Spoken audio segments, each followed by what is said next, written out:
Welcome to episode 164 of Sports Geek. On this week's episode, I catch up with Daniel Ringland from Riot Games to chat about esports, League of Legends, and where sports biz fits in.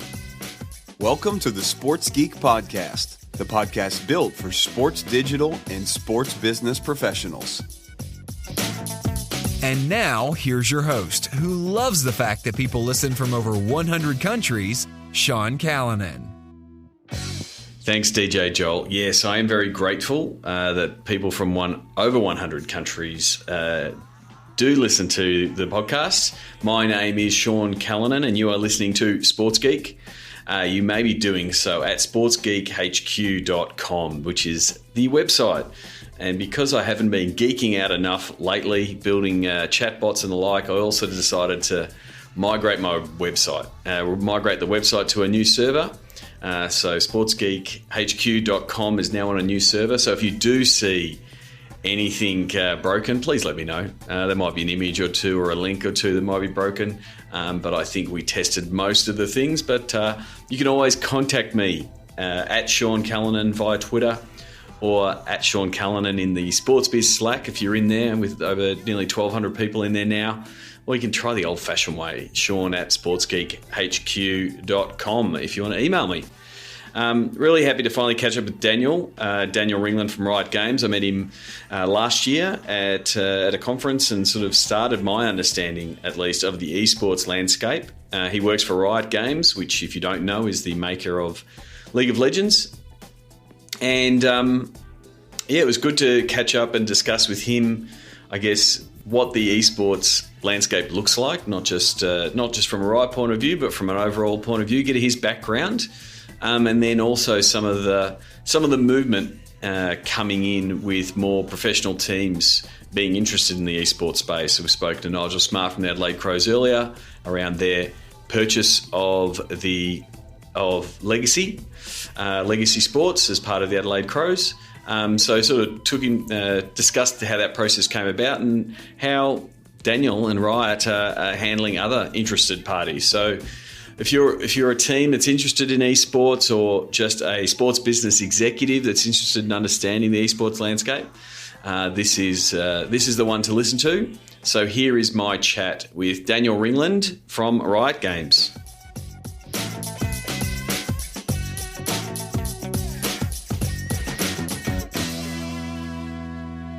Very happy to be here at the studios of Riot Games, and I am joined by Daniel Ringland, head of Oceanic Esports for Riot Games. Welcome to the podcast. Thanks, it's good to be here. Excited.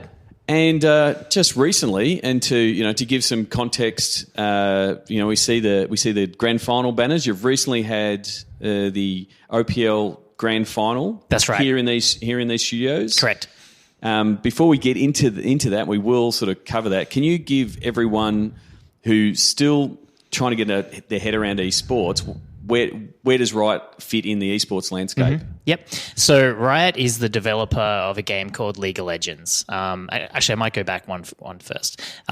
So think of esports the same way as you think of sports. So there are many different types of sports. You've got your AFL, your cricket, your rugby, etc., etc.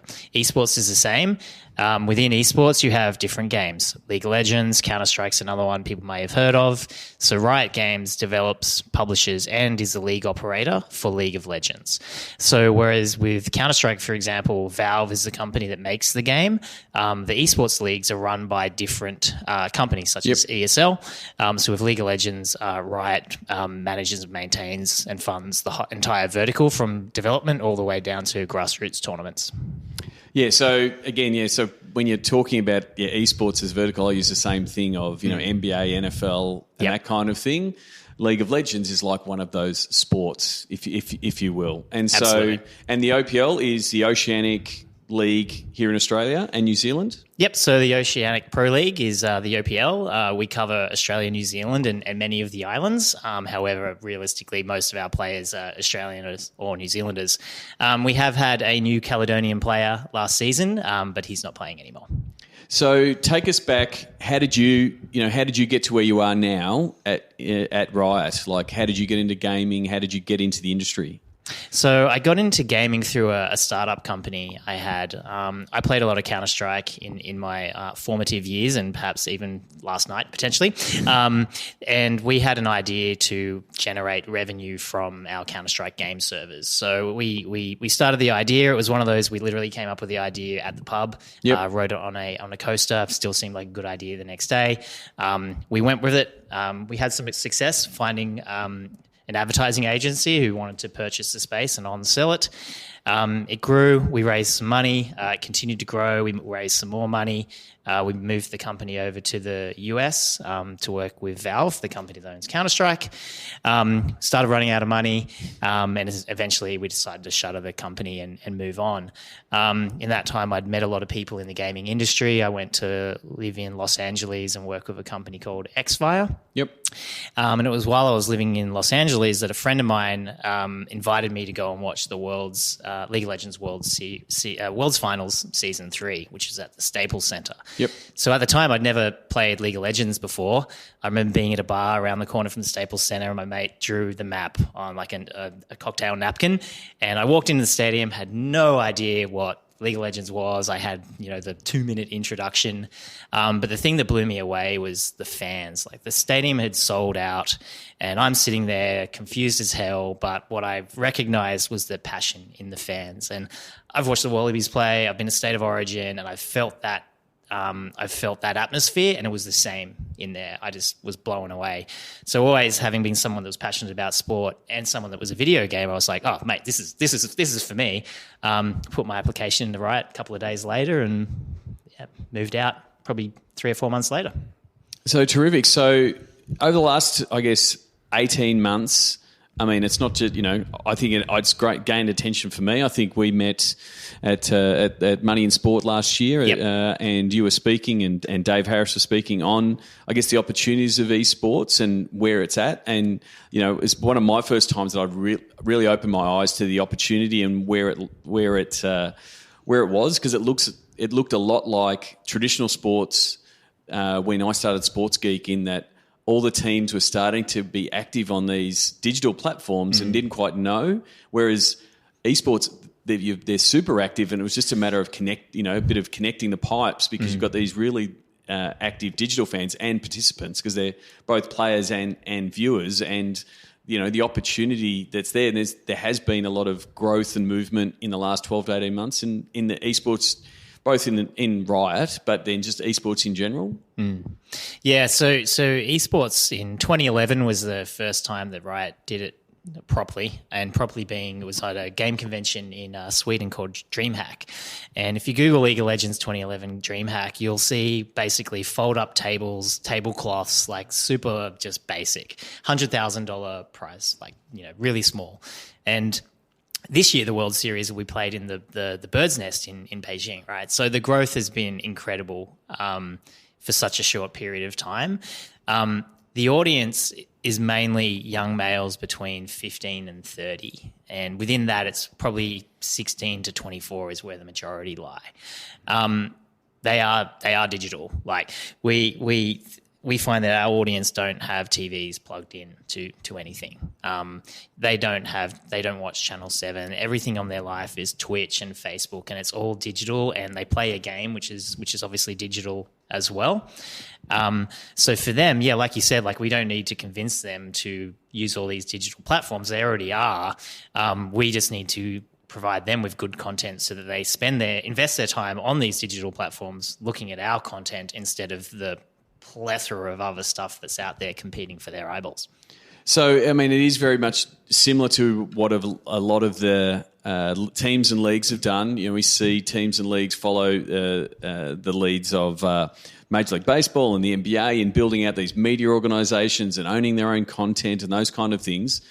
This facility is now, when did it open? And sort of take us through, the genesis of this facility that we're in now, and why it was important for Riot here.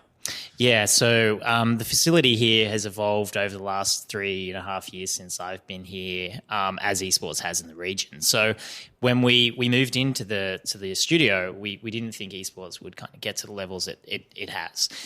So this space was not built as an esports studio. But over the years, we asked the players, like, what do you want Riot to work on in the region? And the answer, one of the top answers, was always esports. So we started with some tournaments. It grew into a league. The engagement grew, so we expanded the league.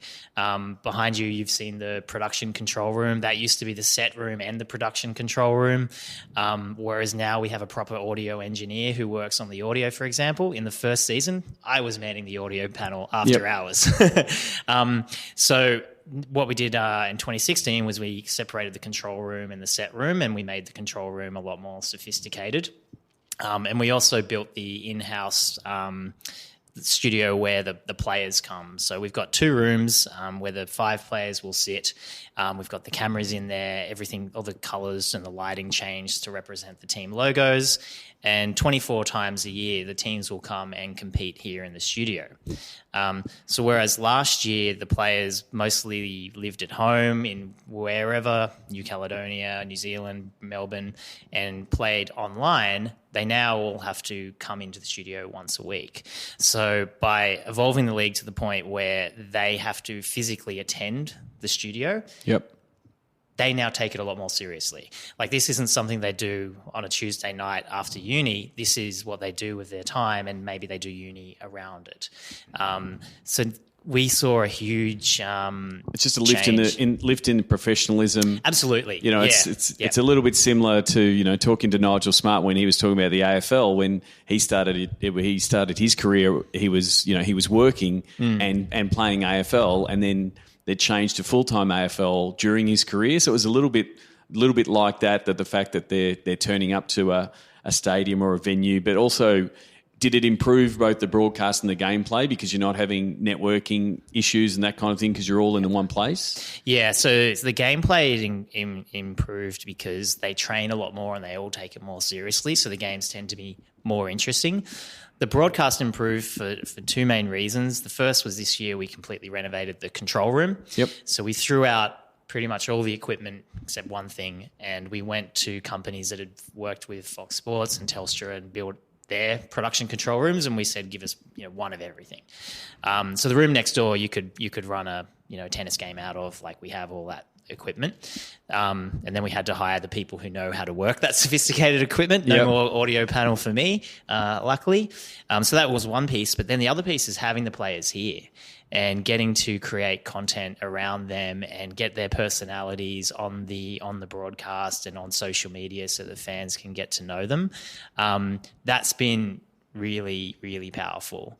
For the grand final, we screened it at 6 Hoyt cinemas around Australia and New Zealand, and I was at the Broadway one. And as each of the players was introduced, you had different people in the audience like cheering their favourite player. And people have a favourite player now because we interview them and we put their personalities on the broadcast, so they can pick who they like and, of course, who they don't like as well, which is great. And we wouldn't have been able to do that if we didn't have them visiting the studio here every week. And so that has just given you more of that content play, because you'll be able to make more of the athletes, the stars, get their face in the feed socially and all the different channels that they're watching, and producing more of that content. And then it has it, again, to sort of draw parallels to sport, everything that we've seen in the last 7 years is if you produce more content around your players or just produce more content full stop, there hasn't been anyone saying this, hasn't been the fans saying, stop, we're full. Yes. Like, they're still crying out for more content. Are you seeing the same thing in esports and sort of deepen the levels of engagement with fans? Yeah, so we feel like we'll never be able to fill the appetite. So one of the things we're focusing on now is working with the teams to help them create content and then amplifying that. So a lot of our esports teams now are creating weekly video pieces.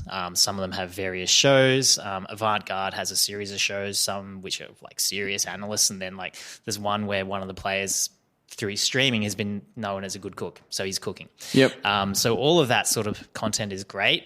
So we make it as a league, and then the 8 teams go out and make the content as well. And we've started to amplify that, but that's something we need to do a better job at, is kind of building that ecosystem so the fan can go and consume all the bits and pieces without having to spend time searching for it, because they won't. You've got to make it easy.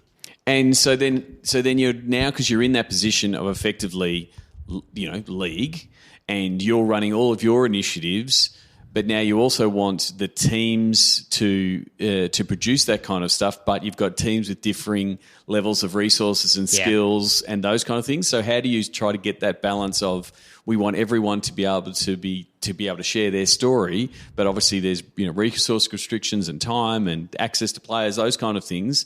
It's a constant battle, at league, in different leagues around the world, where some teams are absolutely killing it because they're well resourced and other teams aren't. How do you try to get that balance from a league point of view?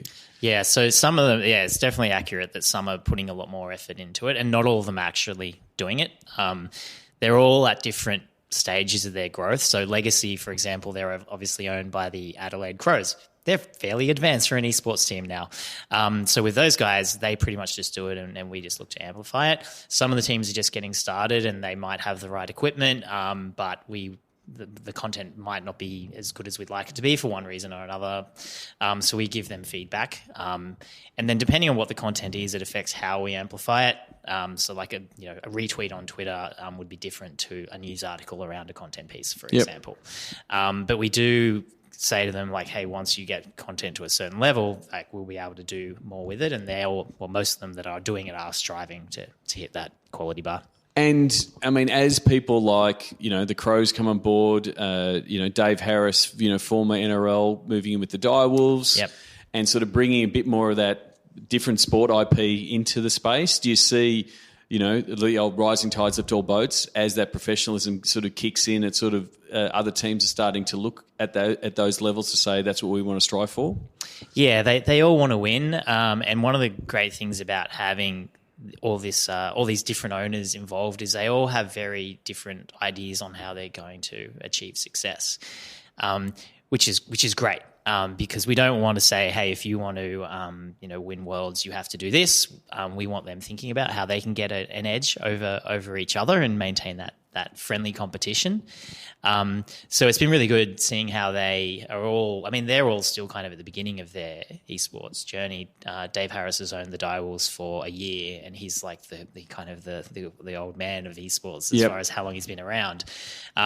So even he's like still learning exactly like what he can do with it. But I know a lot of the things that they have on the boil, and there's some really cool stuff. Well, to me that's the exciting thing. I think seeing what professional sports, what it monetizes fan bases really well in multiple ways, whether it's sponsorship opportunities, membership, ticketing, all content partnerships, all of those kind of things. They've worked out different ways, and it's not about getting money off the fans every time, but I think some of those tactics and strategies can easily be applied in esports. But my discussions with Nigel and the Daves and the world is, you've also got to realise that the esports fan isn't the exact same fan as a sports fan. Like, they've got different behaviours, different expectations. They might be on different platforms. So you've got to have that, the IP in the esports space to be able to say, well, this won't work or this will work. Yeah. So with the lessons we try to learn from traditional sports, they fall into 3 buckets. Hey, that's great, we can apply that to esports. The idea behind that is really cool, but we need to change it up a little bit to esports, and that would never work in esports, or maybe it's not even good working for them. Let's definitely not port that over. So whilst there's a lot of similarities between esports and traditional sports, what we don't want to do is just copy what they've done. We want to learn from the good and adjust some of their things, but we also do want to forge a different path as well. Yeah, I think that's exactly the same. I do use the phrase a lot on the podcast, steal with pride, right? Yeah, absolutely. If you see someone else's idea, take it, twist it, make it your own. And it's the same if you take an idea from the US sports experience or the UK or the European sports experience and try to bring it to Australia. Like, the Australian sports market is slightly different. And so when the straight copy, let's do it exactly the way. It hasn't always worked, and you've got to put that lens of, what does our fan think of it, that kind of thing. Touched a little bit on Dave Harris coming from the world of NRL and the Adelaide Crows. What do you say when someone comes up to you and says, Daniel, I want to be in esports? How do we do it? Whether it's a person or a team or an interested party or someone that's read an article that says esports is hot, because it's getting more and more hype. Yeah. And I've said, look, I want to own an esports team. I haven't figured out how it's going to happen yet, but I'm investigating the market. So what do you say when a team or someone comes to you and says, how do we get in? This looks awesome. So we're having a lot. I probably give tours of this place literally 3 times a week at least. There's a presentation I could give you in my sleep. Yep. So there's a lot of people coming around now because, it's getting a lot of attention, and a lot of people, I think, feel like they even need to be seen to be looking into it, because if they don't, they're not with the times kind of thing. Completely. That's completely it. You need to at least be saying, well, I'm presenting it to my board.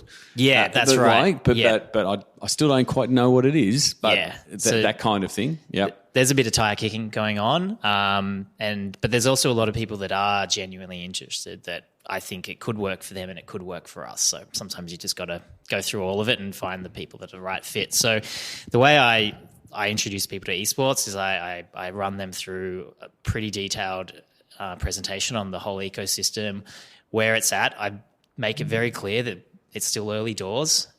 This is still the beginning of esports. And then I always ask them, why? What are you looking to get out of esports? And if they don't know, I always challenge them to go away and think about that, because there's potential for people or even large companies to come in and not know exactly what they're going to do in esports, and then give it a crack for a little while, not know what they're doing, and make a mess and do damage to them, do damage to us, and most importantly, do damage to our fans, which we don't want.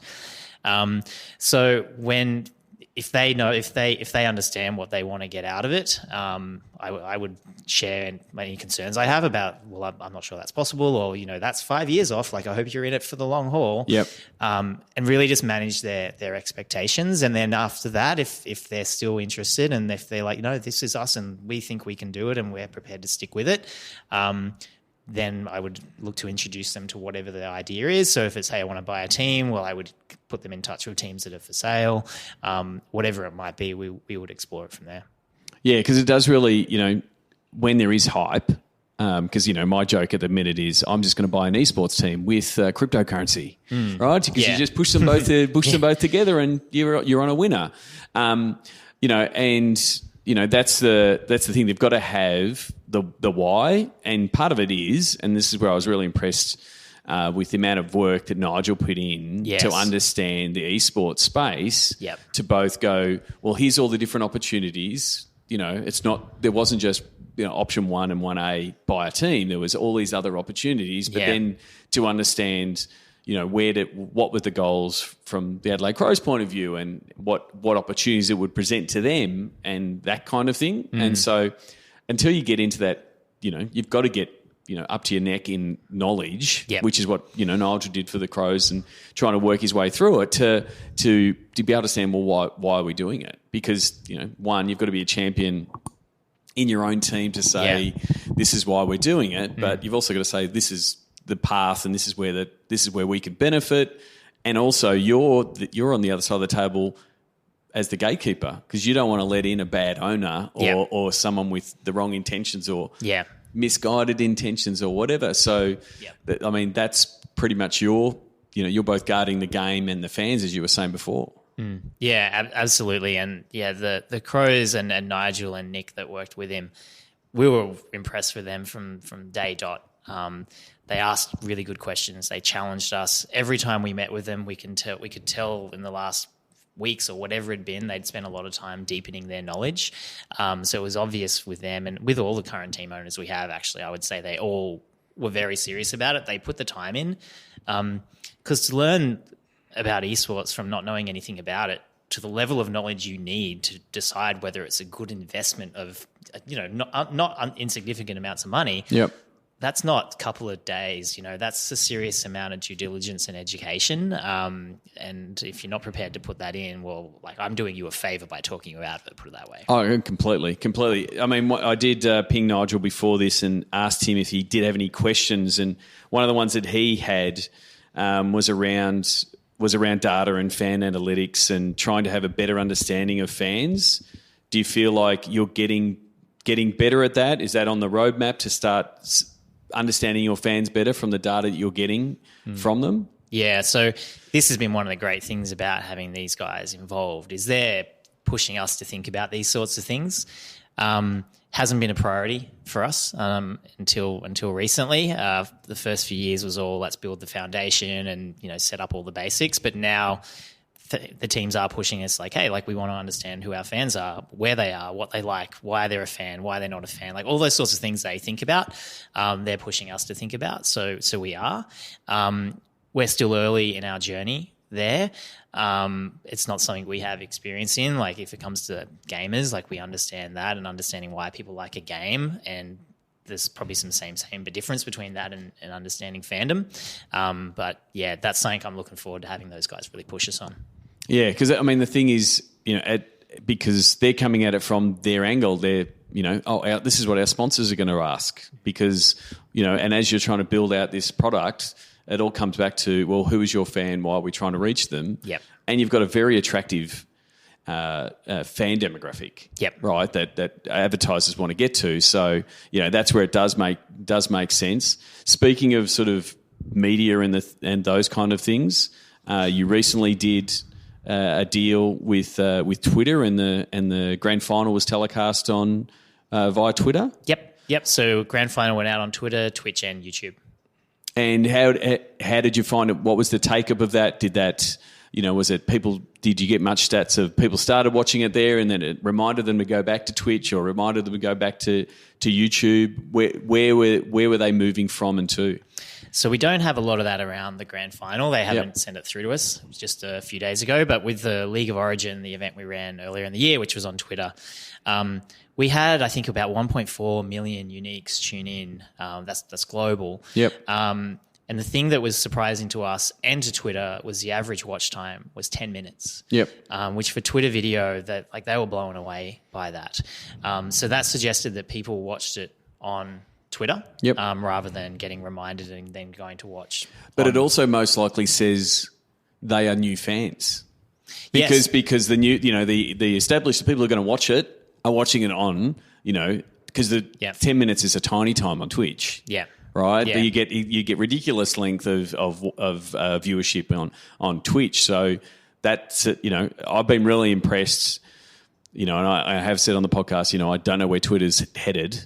But I think that the pivoting that it is doing into being a bit more of a media rights player, and that opportunity, and the fact that they were the first platform to start putting down money for sports, including professional and esports, to say, are we going to do more of this?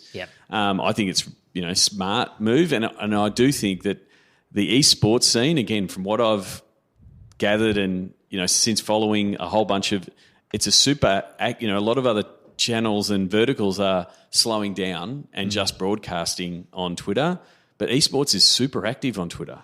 Yeah, all the pros are on Twitter, and they obviously interact with their fans all the time. So Twitter's actually quite big for us. So it's not surprising that the video has done well. And I think you're right. I think it is probably new fans, because if somebody likes Twitch, they'll see the Twitter thing and then they're like, oh, I'll go watch Twitch. Or if someone likes YouTube because it's easy to Chromecast and that's why they like YouTube, that's where they're going to go. Each of those platforms offer different experience. So Twitch has Twitch chat. YouTube, they've got their chat system as well. And then Twitter's is obviously different also. So it's good for the fans to have those options of watching it on the platform that they enjoy interacting with the most, as opposed to just watching it where they can't interact at all, like if it was like TV or Foxtel or something like that. Yeah, so I mean, that's where I think it is, and that's the opportunities that you have that professional sports don't. You're not tied to long-term TV deals, which, again, eventually, because, again, the model that powers professional sport, which is, TV money and ticketing money and sponsorship money, that they're still on they're still on your to-do list from an esports point of view, which is why there's, to me, that's why there's so much upside to say, well, is it going to be on traditional TV? And we've seen some esports on Australian free-to-air, this year, which has been a breakthrough. And again, it's more to a market that's not watching it, because all your fans are watching it on Twitch and YouTube and now Twitter. Yeah. So they are on the to-do list / should we do list. So those sorts of things, some of them, like merchandise and things like that. Yeah, absolutely should do, will do. But would we sell the broadcast rights? Probably not anytime soon. Especially how the broadcast and the sports rights model is changing, and sports is trying to figure out where are we going if the free-to-air and the cable operators or operator, depending on how many there are in the country, are they going to keep bidding for the rights? Yeah. And there's only so much of that pie left. So, you've got traditional sports potentially more likely coming into the digital space saying, we want to figure out how we monetize this space. Yeah. And so that's where we started. Yeah. So we're like, why? So we Channel 7's got the screenplay show, and they have an esports segment, and they feature the OPL, and they came to us and they wanted to work with us because we had a league that went for a long time, so it was a good source of content for them. So it's like, yeah, sure, like happy to give you access to our pros, access to our video footage, put in the show, sounds good. And there's one particular piece that was really eye-opening to me. They did a feature on the Direwolves. Yep. And the Direwolves wanted to watch it. Obviously, they were like, "Oh, we're on TV." They didn't know how to plug their TV into the coaxial.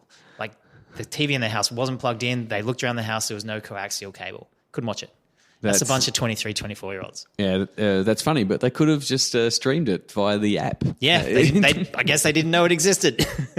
That is funny, but it is, in the same way that the Crows are using legacy to reach new fans. TV, it's a bit upside down world. TV is an opportunity for esports to educate new fans. Yeah, and I like what Channel 7 has done with screenplay. Like, sure, it's on 7 Mate, but it's also on. They're also using Twitch. Yep.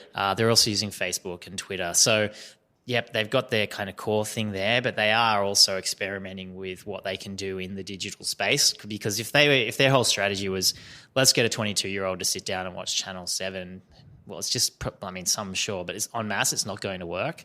But they've tried to meet them halfway. So I think that's a step in the right direction for them. So tell us about, we've only sort of touched on a little bit, tell us about the recent grand finals. How did it go, from a results point of view? This has been season 3. Yep. In its current form. How did the grand finals go? So it was a great grand final. We chose to do it here in our studio as opposed to a big stadium. The reason why is because esports hasn't figured out how to do stadium events sustainably. The reason is that if the NRL takes a game to ANZ Stadium or wherever it might be, most of the stuff they need is there. Whereas when we do an esports event at a stadium, we use the seats and the roof and the walls and everything else we have to build, which makes it expensive. So the strategy this year was to pull back from that and invest those resources in building that new control room and moving the teams to Sydney that I mentioned. And then what we thought was, well, hang on a second, like we've got fans all around the country. Let's do the Hoyt screening as well. So the Hoyt screenings are great because the fans still get that chance to get together with their mates, go, cheer, get that atmosphere, but we did it everywhere. Yep. And most of the cinemas sold out or were very, very close to selling out. And that was a last-minute idea. I think we turned that around in 10 days, including like, hey, Hoyts, can we do this? Yes, okay, let's promote it. Yep. So there's a lot of potential to not follow the sporting stadium mode all the time and to do things like that. So we're really happy with it from that point of view. Results-wise, so it was a best of 5. We got 4 games. So the Direwolves won 3-1. They played long-time incumbents, the Chiefs. Direwolves went in favourites. They won game 1 and 2 quite convincingly. Yep. I was worried we were going to get a sweep. But then the Chiefs came back and were very strong in game 3, but the Direwolves won game 4, so it ended up being 3-1. One of the footage pieces that was really powerful was the the Chiefs when they lost were just gutted. You know, like when you watch State of Origin, like how shattered those New South Welshmen are every year. A player crying or something like that, and you have all to of that. zoom in and those kind of things. Yeah, we got right in there. And the fans in the cinema where I was, we had mostly Chiefs fans. Yeah. They stuck around and like they felt that pain of the players, and it was really good for them to see how much the players care. Yep. So whilst it was obviously devastating for the Chiefs, the Dire Wolves were the better team and they won. And they're now off to represent Oceania in China in a couple of weeks. So they go off there, so they get a ticket to the Worlds. Yep, so they get a ticket to Worlds. They're going to do some boot camping in Korea. So for esports, boot camping in Korea is the equivalent of high altitude training. Okay. So you go to Korea where the standard of play is significantly better. They'll get their asses kicked for a couple of weeks. They'll learn from it, and they'll go into Worlds having played against some of the best teams. So hopefully we... There'd be a hot time in Korea at this moment in time from a world point of view. Yeah. They've obviously weighed up the pros and the cons and decided that it's worth it for the training. So the interesting piece is the stadium piece, because everything that I've done investigating esports, I'm like, it's online. They're killing it online. There's so many people consuming it. The people consuming it via all these digital channels. I didn't get the stadium bit. I'd heard this, I'd heard the story of, Staples was full and all that. I'm like, I still didn't get the stadium piece until I was at South by Southwest, and there was a panel discussing stadiums and esports, and I was there literally just shaking my head saying, no, this doesn't make any sense. But then they went through that there are stadiums, one, being built specifically, because I understand the infrastructure question of, you've just got to get enough pipes and infrastructure to make it a viable gameplay situation. So that's where the costs come in. So I understand that. But the talk of, one, building out stadiums that are built for esports, so you're not moving into a football or a soccer stadium or a basketball stadium, which is completely different, to having seats that have haptic feedback, so you feel the shock when a big moment happens in the game. So it's this true fan experience. But then the other thing is like, as I was saying, they were trying to say focus on the 1% in the stadium. Like, no, the 99% outside the stadium are massive. There's so many of them. Why are we worried about this one? But all the evidence was that, one, the tickets were sold so quickly, which is the counter to a lot of other sports where trying to get ticket sales and the cheeks and the seats is still an issue. Yep. So it is just, I came out of that going, oh, well, if you've got the market and they're willing to go, obviously you just need to get the infrastructure to make, you can flick that switch so you can have it. But, if the fan base is there and saying 15,000, 20,000 people will turn up to an event, then, why wouldn't you just keep running these events? So it's, but I can see, and they also did talk about using, cinemas as a stopgap measure to say, stream it in, you get that feeling and that vibe of being at a, game, so to speak. But there is an air of inevitability as you improve that data, as you, that appetite for the live event, as you, sell out theatre after theatre after theatre, and more money flows in, that the costs of, we need all this infrastructure, that gets covered by presenting partners and sponsors and that kind of thing. So it's an evolution, but you just don't want to jump that too early. Yeah, and I think the other difference with traditional sports is, if you think of ANZ Stadium, it's not a rugby league stadium, it's a sporting stadium and concerts and all sorts of stuff. So it would be great if a stadium was built, or stadiums were built in Australia for esports, and if it was League of Legends one week, Counter-Strike another week, some concert the week after, because then it might be more of a sustainable model. So I think that's something our government should be thinking about. Like, is that something that there's murmurs of? Is there starting to be lobbying? Because that's happening at all different sports. The people in basketball are asking for more stadiums, and people are asking for more swimming pools, and there's requests for more soccer fields. So it's in that same space. Is that a pipe dream? Is that people saying, hey, this is what we need? Yeah, it's within esports, the leagues, the different sports within esports, different games within esports, all agree that that's something that is needed. Is it a pipe dream? I don't know. We haven't started to engage the government and have those conversations. We should. to get an idea of, like a forward-thinking city that wants to be like the home of esports and kind of have that as one of their be a tech hub or something like that. Would it make sense for them to invest in an esports stadium? Yeah, absolutely. The education piece of what is esports is one that the government and anyone who works for the government would need to go through as well. And that would take time, but it should start, and it should start soon. And the thing is that is, if you want to get into those kind of equations and to talk to major events committees and tourism committees and those kind of things is, well, just the weight of data and the weight of fans and the amount of people behind it. So it's just a growth thing, and same from a traditional sports point of view. One thing I did want to ask, because you did have it on your LinkedIn profile, you've said, I'm hiring. So if you want to work in esports, say hi. Yeah. Right. So it's pretty blatant. So what kind of roles are going at Riot? So we are expanding what we call the league infrastructure team. So the picture I mentioned in 2011 when we had computers sat on card tables didn't need a very sophisticated administrative structure to run that. However, we now have multi-year contracts. There's contracts with certain players in some regions worth millions of dollars, etc. So as that has exploded, the governance and the administration that we as a league need to put in place has also grown quickly, which has been challenging to keep up with at times. So we're looking for people that can help us build that out, people who can help us build out what the contract structure should be between the league and the teams and the players in the league, and all those sorts of things that your NRLs and AFLs of the world got to figure out gradually over, 30 years. We have had to put that together in 4 and 3 here in Oceania. So that's mainly what where the new positions are focused in. And how do we make this a robust league where a sponsor is happy to invest in a team because they know that team has great governance in place and good contracts with their players and their teams to bring that stability. So they're the sorts of minds I'm looking for. At Riot, we also only hire gamers.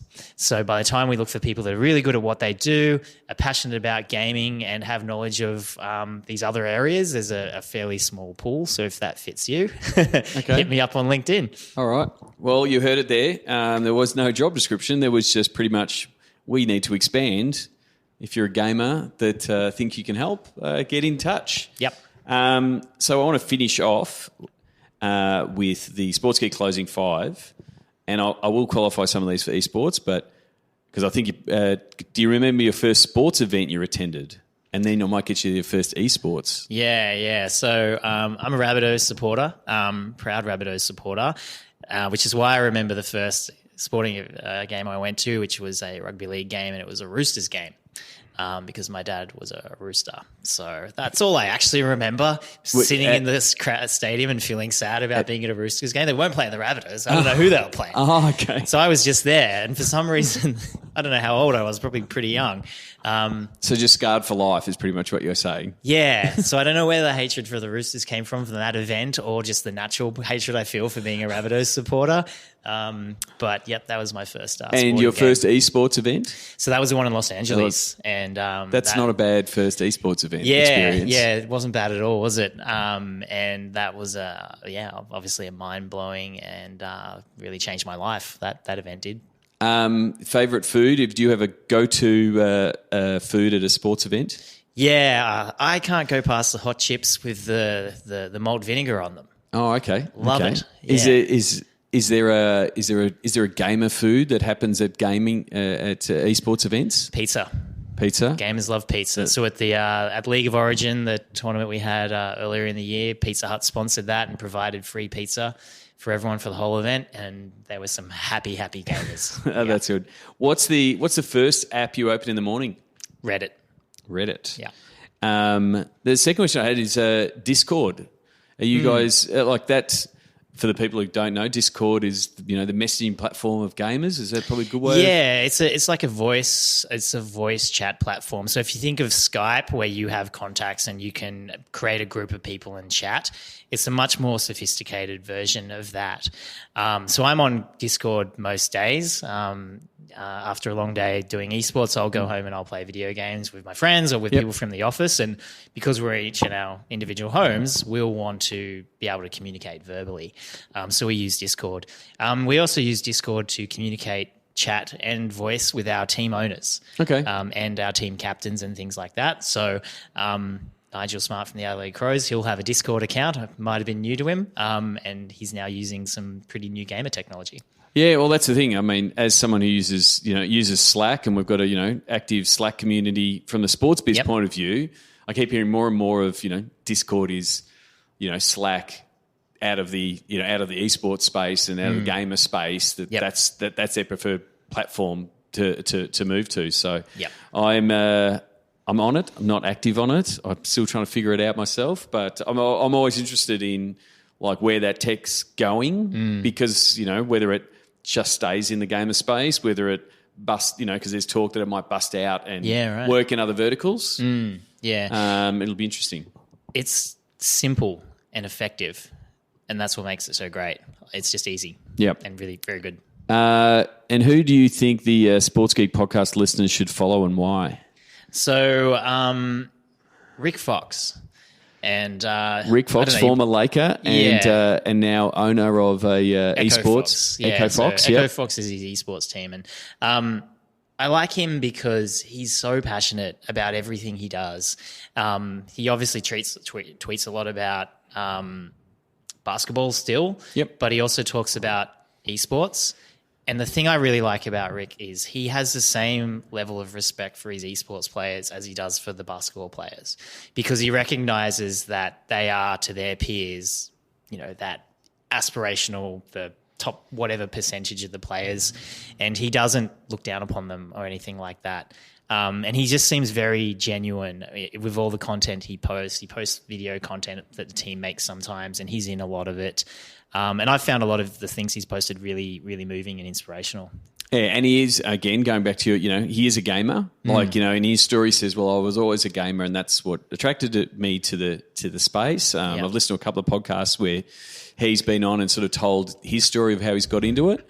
It is interesting. I think the other piece there was, and didn't really get into it, and it's definitely a moot debate for you, but the whole esport athletes, that kind of thing. It must be, one, frustrating for you because you see how much work the players put in, and to your point there of what Rick Fox saying he's played at the top of the game of the NBA. It's like, well, it's the same thing as the kid there taking 1,000 free throws to try to get to the NBA. It's the same thing. They are the elite of what they do. You couldn't just sit down and play a game for a couple of hours a day and be as good as them. You could probably not sit down and do 12 hours a day and be as good as them. They are incredibly elite. The esports versus sports thing it's a funny debate. When people ask me what I think, I say, who doesn't care? Anyone aged 16 to 24. Don't care if it's a sport. They love it. Yep.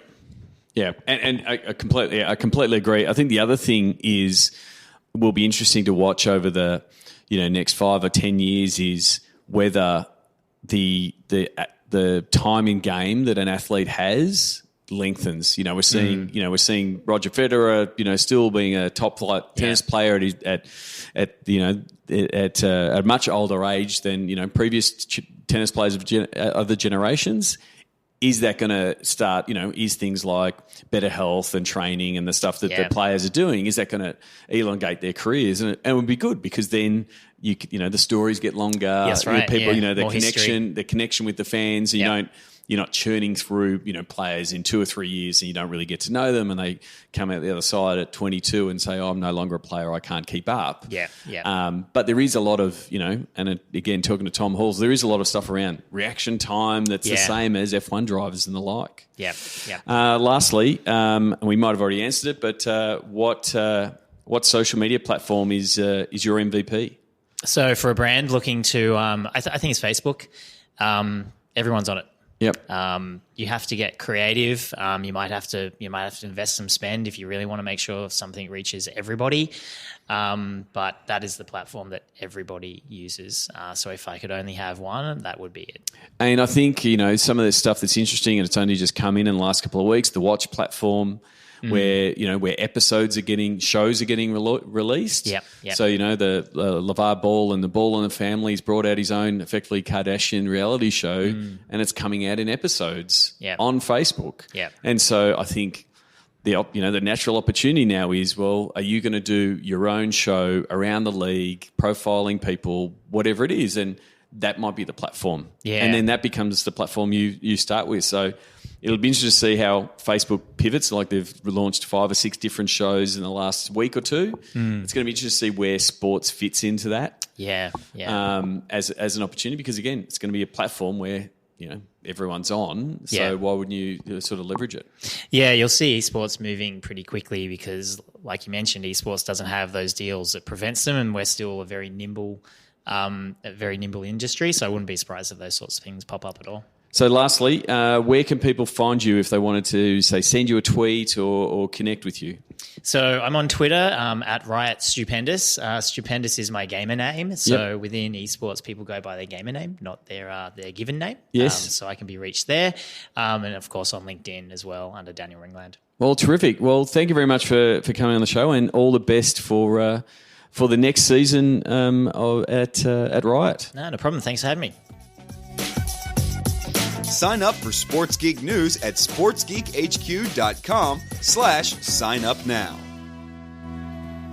Thanks again to Daniel Ringland. As he said there, Riot Stupendous on Twitter if you want to send him a tweet. And as we discussed, and I've said it a few times now, esports is really big on Twitter. So if you really want to understand and start embedding yourself into the esports space, start following a few of the accounts, because they are one of the most active verticals that I'm finding in the space. They do remind me a little bit of early sports biz, when a lot of people were tweeting a lot more than they are now. Or you can send him a message on the Sports Biz Slack. He is Daniel.Ringland on the Sports Biz Slack. So if you've got an esports question, jump in there to the esports channel and ask him there. Question for the podcast is, I just want to have an idea, I guess. Are you a gamer like Daniel? And like Daniel said, to Riot only hire gamers, and they look for people who are gamers. Or are you a little bit like me, gamer interested or gamer adjacent? Understand, I guess, the opportunity that esports offers, and interested from that point of view, from the business of esports to a certain degree. So, yeah, let me know. Send me a tweet at Sean Callanan, or let's have a discussion in the esports channel in the Sports Biz Slack community, which continues to grow. As I said earlier, nearly just over passing 1,200 people in there, and getting very active on a few different channels. So if you haven't connected there, simply go to sportsgeekhq.com/Slack to join in. Just a quick update before we wrap up this podcast on some of the things that we've been working on. As discussed in the last couple of episodes, we've been building out chatbots. We built out a Facebook Messenger chatbot for the Adelaide Crows, known as Crowbot. You can check that out via the links. You put in Adelaide Football Club into Messenger and you can test that out. They've all been built on the Tradable Bits platform as part of the Sports Geek Campaigns partnership that we announced a couple of episodes ago with Lenny and Darshan and the team at Tradable Bits. I'm finding both the platform really good to work with as far as capturing data, but really easy to implement the designs that I'm putting together for these chatbots. So we're in the process of building out a couple of other chatbots for a few other teams, primarily around that data capture piece and helping fans understand what type of season tickets or memberships they should get. So if you're interested, or if you think your membership department might be interested, or your ticketing or season ticket salespeople might be interested in this, please get in touch. Simply Sean at SportsGeekHQ, an email will do. And happy to have a call to sort of take you through the process of what's involved in building out a chatbot. And sort of as part of that, working more and more with sponsorship teams on building out these campaign pitches, doing some work in helping them get ready for sponsor upfronts. So building out pitch decks that they can then push to all of their sponsors, either in a live event setting where they show off the different types of campaigns and how the content will be integrated, and helping them with that. So helping with that pitch, but then also pricing it effectively. And then because I'm energized from my recent podcast conferences, Podcast Movement and Ozpod, I'm actually in development for a few different podcasts. So working on a few different ideas, more behind the scenes, some behind the scenes, some behind the microphone, and working on a few ideas with a few people to help them get a hold in the podcasting space. And I think it's a really effective means for you to get your message out there. I obviously believe in it after over 250 episodes, if I count both Sports Geek and Beers Blokes Business. I did not realise that I recently passed that milestone recently, but I'm obviously a big believer in podcasting, and then working on a few other projects around ticketing, selling hospitality, and trying to get that, trying to work on helping get that funnel working from a digital point of view, and then a few stadium technology, digital sort of landscape type projects where I'm able to pull in good friends like Todd Cafflish as experts in the field that have been there and done that and know what hurdles that stadiums need to face to roll out certain tech. It's been good to sort of be able to pull in experts in the field like Todd for those kind of projects. So really looking forward to that work, which keeps me busy in between podcasts. And go from there. So that's it for this episode. Stay tuned for the Sounds of the Game after this one. It was a cracker. Really unfortunate that we weren't able to check out the new Mercedes-Benz stadium in Atlanta, but I've got some Sounds of the Game from Aleko11. I just took the Twitter video that he took, but 70,000 odd Atlanta United fans performing their clap just shows you, I guess, what when you activate your fans in a stadium like that, what it can be like. Check out the video. The video will be in the show notes for this episode, but stay tuned just for the audio. Until next episode of Sports Geek, my name is Sean Callanan, and you've been listening to Sports Geek. Join over 1,000 sports business executives in Sports Biz Slack. Go to sportsgeekhq.com/Slack. Please leave a review on iTunes. Go to sportsgeekhq.com/iTunes. Find out how to drive between $8,000 and $30,000 in profit for each digital campaign you sell sponsors. Check out sportsgeekcampaigns.com. Just like Jimmy Butler, you can call Sean anytime at 614-407-0407-200.